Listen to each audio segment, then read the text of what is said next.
राधे राधे। अपनी पीड़ा के लिए संसार को दोष मत दीजिए। अपने मन को समझाओ, तुम्हारे मन का परिवर्तन ही तुम्हारे दुखों का कारण है और इसका अंत वही कर सकता है। श्री कृष्ण कहते हैं कि खुद को कमज़ोर कभी नहीं समझना चाहिए। अगर आप गिरते हो तो उठने का प्रयास करो, लड़ो, पूरी निष्ठा से अपना कर्तव्य का पालन करो, बाकी सब मुझ पे छोड़ दो।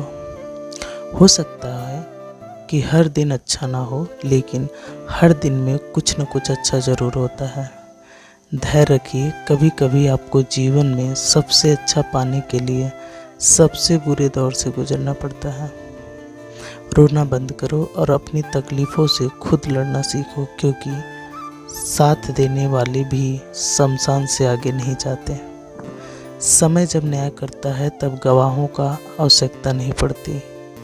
एक उपहार तभी असली और पवित्र है जब उसे हृदय से किसी सही व्यक्ति, सही समय और सही जगह पर दिया जाए, और जब गिफ्ट देने वाला व्यक्ति के दिल में उस गिफ्ट के बदले कुछ पाने की उम्मीद ना हो।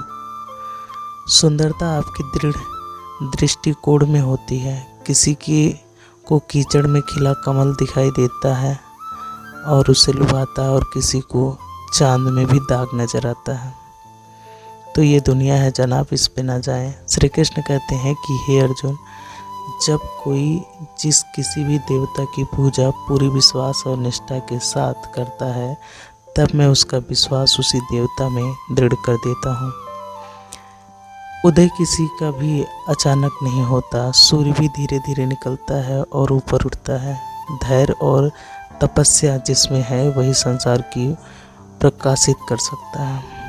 श्री कृष्ण कहते हैं कि हे अर्जुन, व्यक्ति अपने समान सर्वत्र सम देखता है, चाहे वह दुख हो या सुख हो, वह परम योगी माना जाता है। अहंकार और संस्कार में फर्क है। अहंकार दूसरे को झुकाकर खुश होता है और संस्कार खुद झुककर खुश होता है। सेवा सबकी करो, मगर आशा किसी से मत रखो, क्योंकि सेवा का सही मूल्य ईश्वर ही दे सकता है, इंसान नहीं। जब सत्य से असत्य की लड़ाई होगी तब सत्य अकेला खड़ा होगा और असत्य की फौज लंबी होगी, क्योंकि असत्य के पीछे मूर्खों की भीड़ खड़ी होती है। अकेले रहना तुम्हें यह भी सिखाता है कि वास्तव में तुम्हारे पास स्वयं के अलावा कोई भी नहीं है। जब परिवार के सदस्य अप्रिय लगने लग जाएं और पराये अपने, तो समझ लेना विनाश का आना तय है। क्रोध आने पर चिल्लाने के लिए ताकत नहीं, बल्कि क्रोध आने पर चुप रहने के लिए ताकत चाहिए। जो आपका है वो आपको मिलकर ही रहेगा, चाहे उसे पूरी छीनने के लिए पूरी कायनात क्यों न लग जाए। प्रेम शरीर की सुंदरता को देखकर नहीं होता, मन की पवित्रता को देखकर होता है। किसी भी व्यक्ति को अच्छे से जाने बिना दूसरों की बातें सुनकर उसके प्रति कोई धारणा न बनाए, ये मूर्खपना होता है। अगर साफ नियत से मांगा जाए तो ईश्वर नसीब से बढ़कर देता है। जब भी विनाश होने का प्रारंभ होता है, शुरुआत वाणी के संयम खोने से होता है। जीवन में सब कुछ खत्म होने जैसा कुछ भी नहीं होता है। हमारी एक नई शुरुआत हमेशा राह देखती है। जीवन में यदि खुश रहना है तो अधिक ध्यान उस चीज़ पर दो जो आपके पास है, उस पर नहीं जो दूसरों के पास है। विपत्ति में धैर्य, वैभव में दया और संकट में सहनशीलता ही श्रेष्ठ व्यक्तियों का लक्षण है। जो व्यक्ति स्पष्ट और सीधी बात करता है, उसकी वाणी कठोर जरूर होती है, लेकिन वह कभी किसी के साथ छल नहीं कर सकता।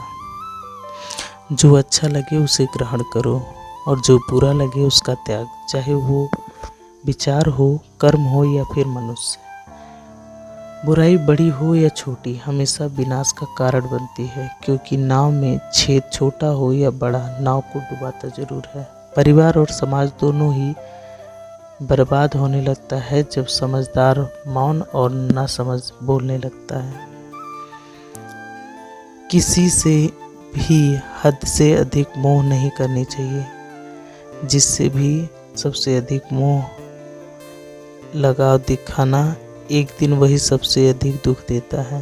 जब हमारी उम्मीद टूटने लगे, कोई रास्ता नहीं दिखाई दे, एक बार भगवत गीता की शरण में ज़रूर आना चाहिए, क्योंकि वहाँ आपको हर सवाल का जवाब मिलता है।